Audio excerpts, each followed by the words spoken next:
Voo Helios Airways 522. Madrugada de 14 de agosto de 2005.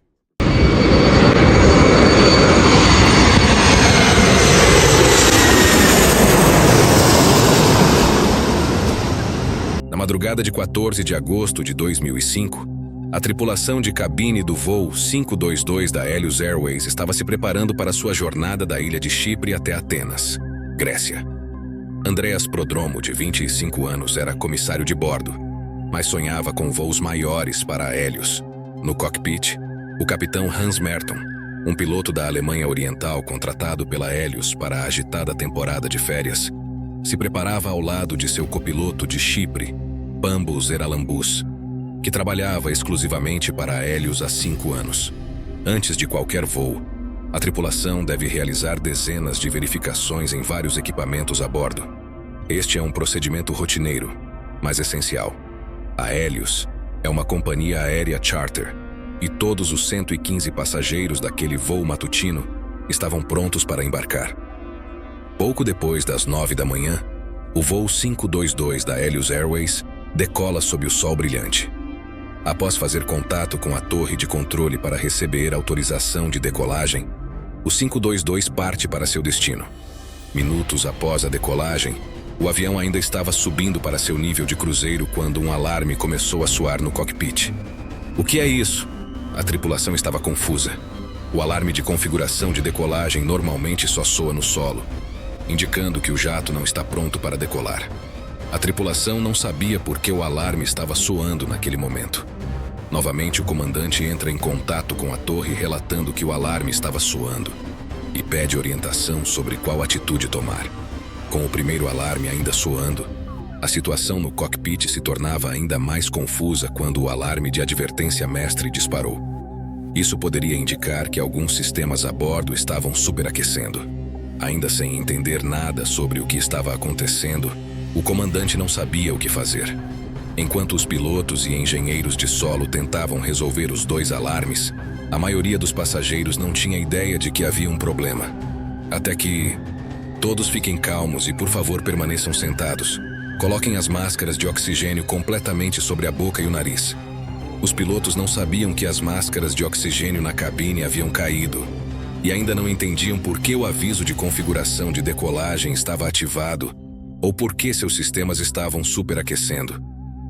Você pode confirmar se o painel de pressurização está configurado como automático? E o circuito de resfriamento do meu equipamento? Os disjuntores estão atrás do assento do capitão. Helios 522. Vocês conseguem ver os disjuntores do circuito? A situação se tornava cada vez mais crítica enquanto a tripulação e os engenheiros de solo trabalhavam para entender o que estava acontecendo. E então, o engenheiro em terra perde contato com a aeronave. Helios 522, vocês conseguem me ouvir? Menos de 30 minutos após a decolagem, o voo 522 ainda estava no ar, voando bem acima do mar Mediterrâneo, seguindo em direção a Atenas. O controle de tráfego aéreo não consegue obter nenhuma resposta do comandante ou do copiloto. O voo para a Grécia normalmente leva cerca de 1h30, mas o avião já estava no ar por mais de 2 horas, circulando em um padrão de espera. Atenas, com uma população de mais de 3 milhões de pessoas, poderia sofrer uma enorme perda de vidas se o avião caísse na cidade. A Força Aérea Grega envia rapidamente 2 de seus caças mais avançados para investigar a aeronave da Helios. Um dos jatos se aproxima do cockpit e observa alguém no assento do copiloto, caído sobre os controles, mas não há sinal do capitão. O piloto do caça consegue ver os passageiros em seus assentos, mas nenhum deles reage à presença do jato. Em seguida, ele vê alguém se movendo no cockpit da Helios. Os F-16 continuam acompanhando o avião, mas não recebem resposta do cockpit. De repente, o 737 faz uma curva à esquerda e começa a descer rapidamente. De mais de 10.000 metros, a aeronave despenca em direção ao solo. A cerca de 2.100 metros do chão, a pessoa no assento do capitão reconhece o caça pela primeira vez, mas nenhuma palavra é trocada. Pouco depois do meio-dia, quase 3 horas após a decolagem de Chipre, O voo Hélios 522 colide com o solo nas colinas de Gramatico. Bombeiros e socorristas correm para o local do acidente, mas não há sobreviventes. Este é o pior desastre aéreo da história da Grécia. Os investigadores começam imediatamente a procurar a causa do acidente. Os corpos recuperados dos destroços são levados para os escritórios do chefe legista de Atenas. As autópsias acrescentam mais mistério ao caso. Todos a bordo do avião estavam vivos no momento do impacto. Mas se os passageiros estavam vivos durante todo o voo, por que o piloto do caça não viu nenhuma atividade dentro da cabine? E quem estava nos controles enquanto o avião circulava sobre Atenas? A pessoa nos controles da aeronave quando ela caiu era o comissário de bordo Andreas Prodromo. Quando o investigador-chefe Acrivo Solacas ouve a gravação, ele detecta 5 pedidos de socorro separados. Durante o voo, o 522 esteve no ar por quase 3 horas. A razão pela qual a aeronave Hélios parecia se afastar dos F-16 que a seguiam era porque seu motor esquerdo estava sem combustível. Independentemente do que causou os alarmes, o motivo final do acidente foi simples. Eventualmente, o avião ficou sem combustível e caiu, matando 121 pessoas. O investigador-chefe Acrivo Solacas se concentra em um pequeno painel de controle encontrado nos destroços do avião. O painel de pressurização. P5 garante que os passageiros tenham ar suficiente para respirar, mesmo em altitudes elevadas. Normalmente, os motores de um avião forçam o ar para dentro da cabine para garantir que o oxigênio circule durante o voo. A pressurização normal ocorre automaticamente. No entanto, quando o interruptor de pressurização é ajustado para manual, tanto o capitão quanto o copiloto são responsáveis por manter a atmosfera da cabine utilizando o controlador. Solacos descobre que, durante a verificação de manutenção matinal no voo Hélios 522, os engenheiros de solo mudaram o interruptor P5 para manual. Após o teste, eles não reverteram o interruptor para automático, mas nem o piloto nem o copiloto perceberam isso. Como resultado, após a decolagem, a cabine não se pressurizou automaticamente. Não retornar o interruptor para automático foi um perigo oculto e fatal. A diminuição dos níveis de oxigênio também pode ajudar a explicar alguns comportamentos estranhos da tripulação. Solacos acredita que o capitão pode ter estado verificando os disjuntores atrás de seu assento quando ele e o copiloto finalmente ficaram sem ar. Ao contrário da cabine, as máscaras de oxigênio no cockpit não caem automaticamente se a atmosfera começar a rarear. 15 meses após o acidente, as autoridades gregas divulgaram o relatório oficial sobre o voo 522 da Hélios Airways.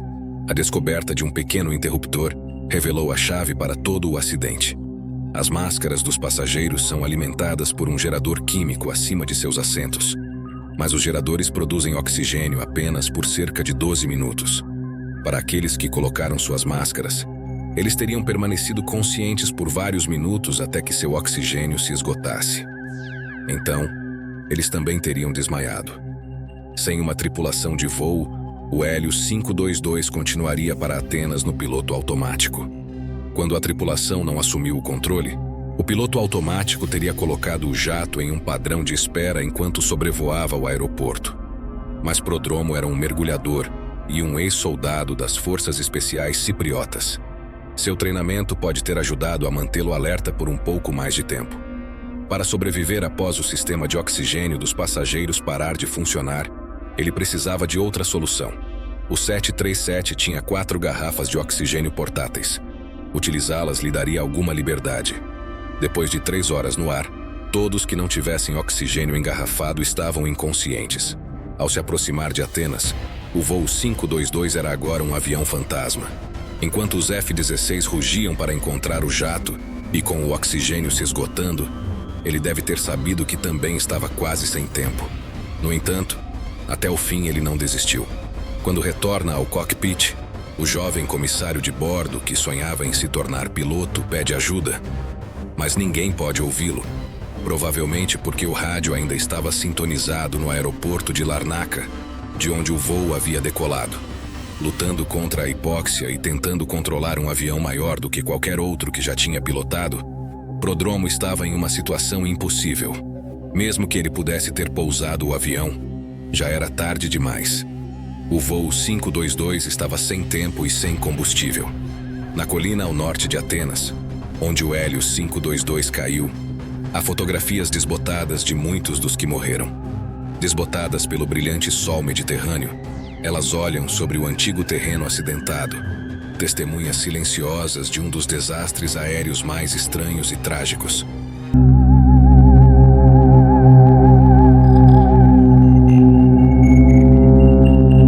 Muito obrigado por assistir ao vídeo até o final.